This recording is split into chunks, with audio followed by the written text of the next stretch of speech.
Yesterday, federal prosecutors in New York issued subpoenas to the Donald Trump Inaugural Committee seeking documents that could help explain how he was able to raise $107 million, more than any other president in the history of the United States, for his inaugural parties and galas and all of the events surrounding his inauguration. $107 million this group raised. And now, thanks to these subpoenas, they're going to have to show where every single penny of that came from.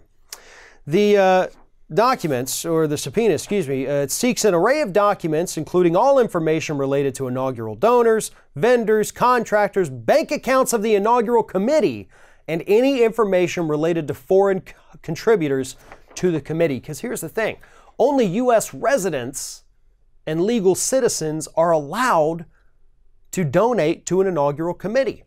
If you accept money from any foreign entity, corporation, person, government, whatever, you've broken the law. And they wouldn't be issuing these subpoenas, these federal prosecutors up in New York, if they didn't believe that they were taking foreign money.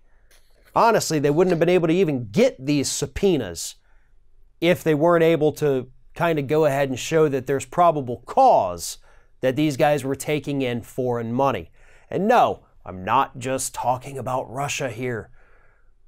There's good evidence that the inaugural committee may have been taking money from the Middle East to help pay for some of these events, and possibly, as the subpoenas show, possibly buying a little bit of influence with the Trump administration. Here's something from the LA Times right here. It says, the document indicates that prosecutors are investigating crimes related to conspiracy to defraud the United States, mail fraud, false statements, wire fraud, and money laundering. That's no short list there.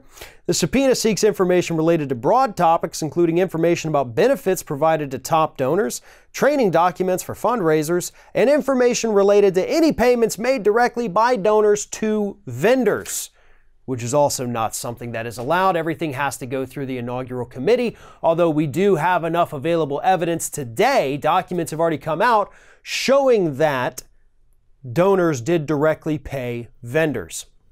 Now, here's what's interesting about this. Obviously, this is another legal headache for Donald Trump, as his company, his administration, his campaign, and his charity are all also under investigation. So sure, let's go ahead and throw in the inaugural committee too. Go ahead and get that hat trick of all, everything this man has ever touched is now under potential criminal investigation. But his kids were also heavily involved in this, as were members of the Trump Organization, which is likely where this case stemmed from.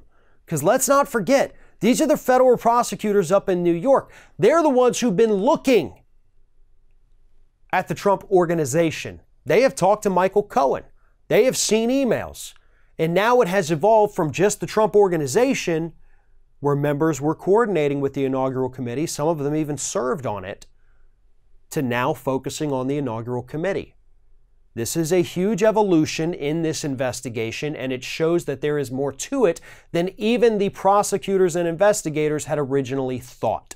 They wouldn't be going down this avenue if there was not a good chance that there was criminal activity on behalf of the inaugural committee, and that is what these subpoenas are hoping to find out. And once they get these financial records, it's going to be a lot easier for them to trace the dollars, find the donors, and find out if they were doing this to gain favor with the president, or, more importantly, if they were even legally allowed to make the contribution in the first place. Thanks for watching, everybody. And don't forget, if you like what you see here, like, comment, share, and subscribe to our channel. And now you can also become a member of Ring of Fire and get exclusive early access to certain Ring of Fire videos all throughout the week. Just click on the little join button right below the video.